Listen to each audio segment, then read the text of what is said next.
Welcome back to another edition of the Educational AD Podcast. We couldn't do these without the incredible support of our sponsors, and we want to start by saying thank you to all of them. First, thanks to our diamond sponsor, Varsity Brands, including BSN, Varsity Spirit, and Herc Jones. Varsity Brands, elevating student experiences in sport, spirit, and achievement. We also want to thank our platinum sponsors, including Hometown Ticketing, simple and easy online ticketing. Vital Signs, bring student achievements to life. Gipper, sports graphics made incredibly simple. Ephesus Lighting, innovating a brighter future at every level. Gilman Gear, always a step ahead. And Camp Mobile, where leaders communicate better. Thanks to all of our great sponsors. Welcome back, everyone, to another episode of the Educational AD Podcast. We're going out to the heartland today. Nate Larsen. Nate is a certified master athletic administrator, and he's the assistant principal, along with being the activities and athletic director at Logan View Junior Senior High School in Hooper, Nebraska. Nate, welcome to the podcast. Happy to be here. Really appreciate you having me. Well, we've had a lot of fun with these. I remember doing a workshop with Darren Boyson a few years ago out in Nebraska, and just beautiful country. Really enjoyed it. Yeah, he's the director of our Coaches Association. Does a great job. Oh, yeah, it's fantastic. Well, let's just jump right into it. We always like to have our listeners get a chance to get to know our guests. So tell us a little bit about yourself, where you grew up and where you went to college, and maybe how your love of sports led to a career in athletics. Absolutely. I grew up in Lincoln, Nebraska, and had the good fortune of my dad being a teacher and a coach. So for as long as I can remember, I was ball boy, water boy, whatever I could do to help his teams out. Back when it wasn't quite so official, I fired the starter's pistol at a few track meets, and just had a lot of fun getting to know all the kids that my dad would coach. And that continued. Went to Lincoln Southeast High School where Dad taught and coached, and was able to play football there.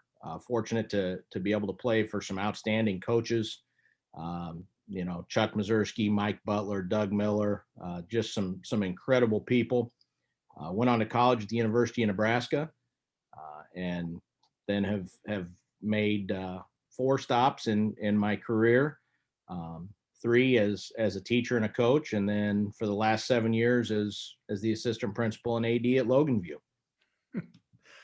Wow, growing up in Nebraska, obviously, it's got that reputation for football. What was it like going to the University of Nebraska? Describe it for someone who didn't grow up in that environment. Well, kind of the saying is Memorial Stadium becomes the 3rd largest city in the state on game days. And I had the good fortune of being at school during some of the glory days that ESPN likes to give Nebraska a hard time about now. But my freshman year, I got to see the 1995 Husker team play all their home games, and there were some pretty incredible athletes on the field at that point. So it was a lot of fun, and it's an environment, for people on the coast, it'd probably be a lot like going to Cameron Indoor Stadium for a basketball game. Well, share a little bit about that journey from, teacher coach to coming over to the dark side, being an athletic director. How did that happen? Well, I had actually gotten my master's degree probably 6 years before I decided to use it. And I've got to give my wife a little bit of credit for my master's degree being in administration rather than social studies. As I was deciding what to do, she asked me if I got one in social studies, what would I be able to do? And my answer was pretty much exactly what I'm doing right now. And so she said, well, why would you do that? Why don't you do something different? So I got my degree in administration, and I just wasn't ready to be done coaching yet. About 6 years later, this opportunity presented itself at a school where I was familiar with some people, knew some of the members of the coaching staff, and was comfortable moving my family from where I was at. As far as the move to administration, athletics has been such a big part of my life for as long as I can remember. I can't see myself being an administrator in any other role but an AD, because I don't want to give up that connection. Oh yeah, absolutely. I was just talking to a coach the other day, and he said, "You miss coaching." I haven't coached for about 6 years now, and I said, "Well, I miss parts of it, but as a coach, you're in charge of that one program. As an AD, you've responsible for that entire program, varsity, JV, middle school, for a number of sports, school spirit, everything. So it's a different challenge, and I agree 100%. I really enjoy it. You mentioned some of your high school coaches, and in our business, we always talk about the importance of leadership and mentoring. So elaborate, go a little bit deeper. Who were some of your other mentors, either teachers or coaches growing up? I'm going to guess your dad probably would be in that list. Yeah, And then he maybe was. people you've worked with or worked for. The expression I like to use is I still hear those voices in my head when I'm talking to a coach or a teacher or a parent. So whose voice do you still hear? Well, you're 100% correct. Dad is dad is a very big part of that. He's still coaching. He doesn't teach anymore, but he's still coaching. And he's always been my entire career. A phone call away about any issues, because he's been there, done that. Even things I'm seeing as an AD now, to get a coach's perspective on it. It's kind of interesting to hear him talk, and then just bounce ideas off of him. I look at a guy, Chuck Mazurski, my head football coach in high school.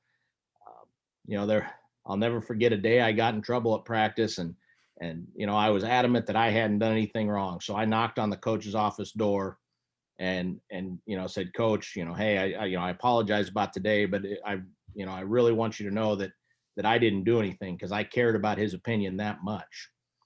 And he just looked at me and said, "Nate, you got in trouble today on a day you didn't do something. That probably makes up for about 10 days you didn't get in trouble when you did."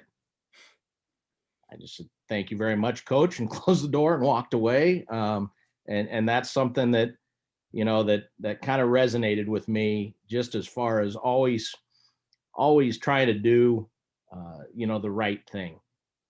I had Mike Butler was my offensive line coach. And I think I probably used some advice from him in my daily routines quite a bit, because Mike always told us to expect the worst and hope for the best. So, kind of just always having a plan B and a plan C ready to go. If this goes wrong, what do we need to do? How do I make sure my bases are covered here? And Mike was a big part of that influence.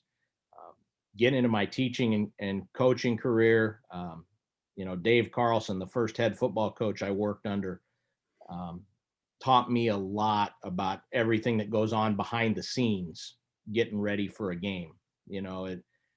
I had been a position coach before, but I learned a whole lot about what went into running a program, working with Dave, and he gave me my first shot as a coordinator. And then, Randy Hubert, who's now working for the Fellowship of Christian Athletes in Nebraska, retired from teaching, but just learning about, building positive relationships with kids. Nobody better that I've been around for that. From the administration side of things, I was really fortunate. We have a mentoring program in Nebraska, and Bill Fitzgerald, who's on Oh, the yeah. publications committee, was 15 miles down the road and was my mentor, and has become a great friend. Bill's been instrumental in helping me kind of get on the right path as an AD, get involved with the state and national organization. And then just through LTI classes, guys like, Steve Throne, Mike McGurk, Rich Barton, the cohort program that the NIAAA offers, Daryl Nance, Mike Elson, Todd Sabrilski, Becky Moran, just some fantastic people that I've been able to come in contact with because of my involvement there. You mentioned, the state association and NIAAA. Share with our listeners, particularly our younger ones, that process of maybe taking that first LTI course and then how that turned into your pursuing and attaining your CMAA. Yeah, and I'm really fortunate. Nebraska, we offer 501 free to new ADs at our state conference. And our state conference is in the fall. So it's my first year. I was able to take 501 and 502 at our state conference. It worked out that my first year at the school was the AD's year to go to a national conference. So I went to National Harbor in December of 2014. I took 4 more LTI classes out there because the district was willing to support me and pay for those things. And our spring awards banquet, I took 2 more LTI courses. So by the end of my first year, I had 8. A lot of that was due to guys like Bill Fitzgerald and Mark Armstrong was our state LTI coordinator at the time, really encouraging that path, not just from the standpoint of achieving certification, but how helpful those classes are and what you do every day. I'm a little bit old school. I've got the manuals on my bookshelf over here. Oh, yeah. Even for the classes that are flash drive or DVD, I've printed the manual. So I've got the hard copy there. That was huge to have that influence of people, supporting that journey and the school district being willing to as well. Share just a little bit, what your project was and how that came to fruition. My project was rewriting all of our emergency action plans for school. When I took over and going through our activity handbook, the emergency action plan consisted of call 911 and call the AD. And I wanted something a little more detailed than that. So now, needless to say, individual coaches for each program have a specific role. If something's going to go on, we've got a different plan for each gym, for our theater, for our football field, for our golf course, and each coach is responsible. They get an emergency action plan at our meeting at the beginning of the year. I go through those action plans for each location, so everybody's familiar with what's expected, and I feel a whole lot better about our response now should something happen than I did when I first started. Yeah, I mean, those are things that you hope you never ever use, but you absolutely have to have ready to go. So good job. Nate, you've been at some different schools. Obviously, you're in a state that, really encourages and promotes professional development. So you've seen a lot of good ideas. So my next question is, what's something that you feel that your coaches really do a great job? Something that you're particularly proud of, or maybe something you saw at another school that you're going to steal that idea like any good athletic director will. Well, those two things go together. Probably 2 years ago, Mike McGurk came up to our state conference and taught the LTI class on student leadership groups. And I stole that idea from him, started a student athletic advisory committee. And my coaches have done a tremendous job promoting and teaching those leadership skills to our kids. This year, our student athletic advisory committee worked with me, and we created a virtual Veterans Day program because we couldn't bring veterans and community members into school. So I took 5 kids. We went and interviewed 2 local veterans. We recorded our high school band and choir. Even our local kindergarten classes like to sing a song for the veterans program. So we did that, and they helped with all the editing for that. Typically, when it's an in-person program, they are responsible for preparing a breakfast for our local veterans to come in, so they and their families can eat breakfast before our program. We do a different community service project every spring. Last year, kind of right before COVID hit, it was a school cleanup, as far as helping teachers get some unwanted things out of their rooms to recycling, cleaning up downed limbs around campus, things like that. Oh, wow. That's really cool. And it's kind of funny. We just interviewed Mike McGurk last week for his podcast episode. So a lot of great names. You mentioned COVID, so let's go ahead and jump right into it. We've certainly seen a variety of responses around the country and even a variety within certain states, Florida included. So for our listeners, we're recording this in the middle of November right now. So things may have changed by the time you're listening to this. But Nate, tell us what's happening in Nebraska and then with your school as far as return to school along with return to play. What's going on in Nebraska?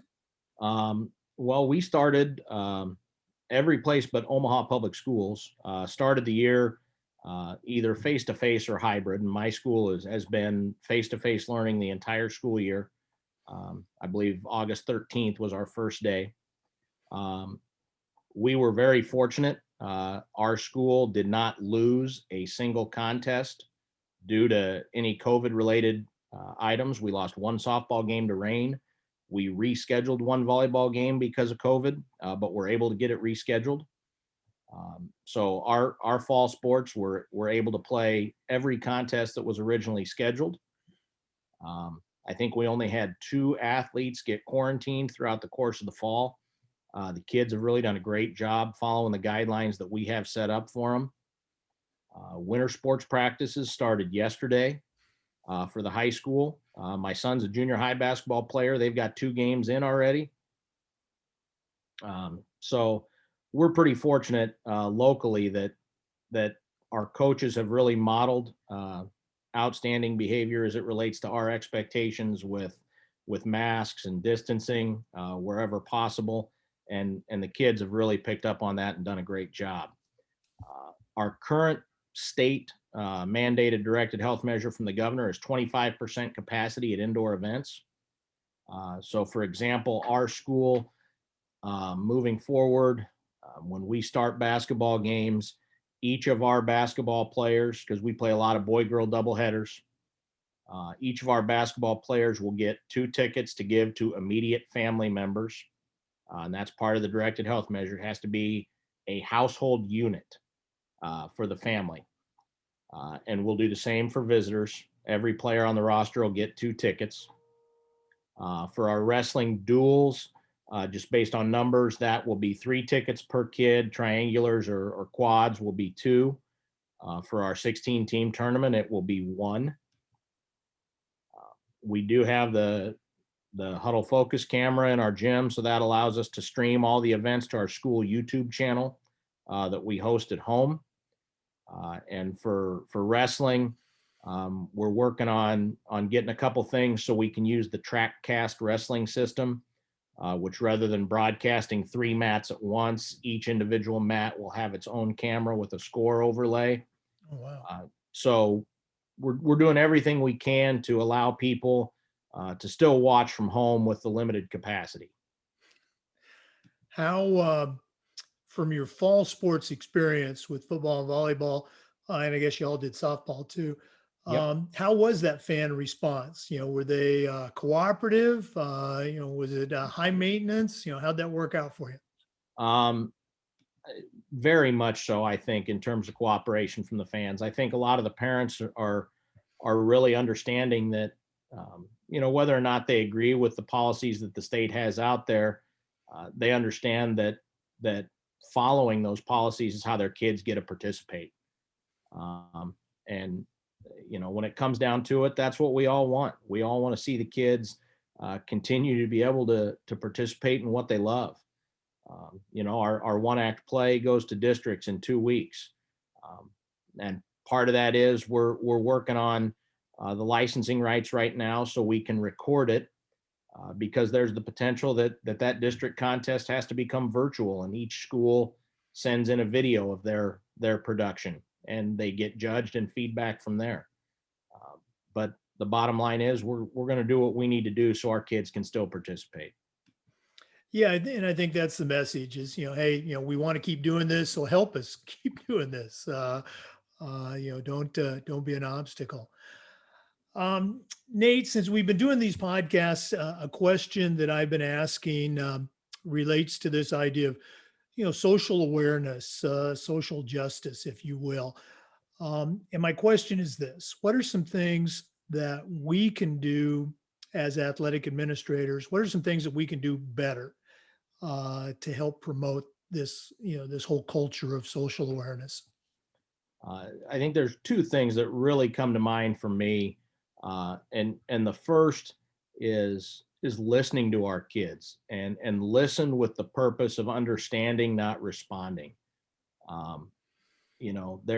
There's some things that a lot of our student athletes are going through right now that I probably didn't go through or I'm not aware of. And the only way I'm going to be able to help make things better for the kids we have now and the generations coming up is to understand the feelings of those kids that are participating now. So I think listening with the purpose of understanding is huge. And then I think we have to support our kids in the platform that they have. We talk about our kids being role models and the younger kids, elementary and junior high students looking up to the high school students that are participating. And we talk about how we want our programs to produce good citizens, husbands, wives, fathers, mothers, just people in general. And I think part of that is supporting those kids as they stand up for what they believe is right. Oh, wow. I love that, listen to understand. I got to do that a lot more just in my I think we regular all life. do. Nate, I've also been asking our athletic directors early on, I would say, what's your favorite part of the job? And of course, they would always answer the kids, as it should be. But beyond that, okay, what are some of the really fun things for you about being the athletic director at Hooper? What gets you excited about coming to school each day? I love the staff that I get to work with. I've got a great mix of veteran and young coaches. Some people that can at our coaches roundtable meetings, which have had to look a little different this year with distancing guidelines. But we get the been there, done that advice, and we also get the new energetic point of view. And we've got a great mix right now, and it's a really fun thing to be a part of. My maintenance staff at school, I love going and helping them set up the gym or get the football field ready, just because they're great guys that they care about the kids too. And it's just fun being a part of that. It makes me think back to one of my early, actually, I guess it was my first position as a head coach at a veteran AD, very supportive.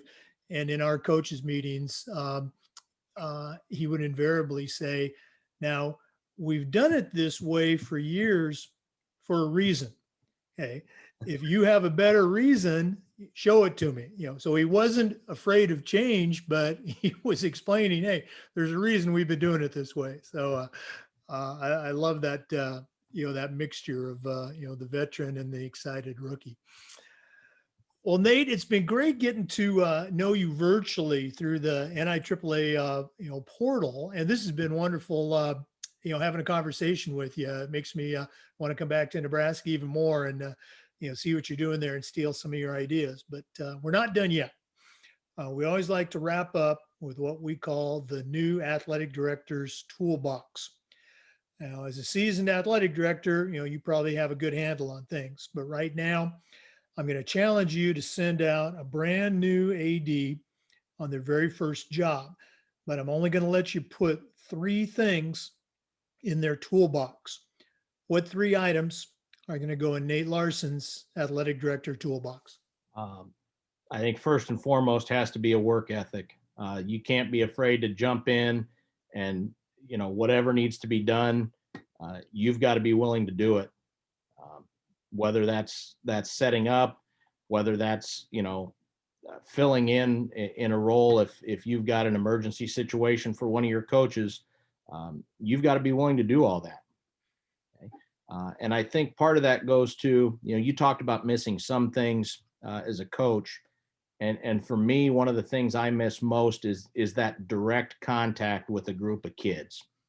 And I think as an AD, that's where work ethic comes in too. You've got to be very intentional about getting out of your office and interacting with the kids in school.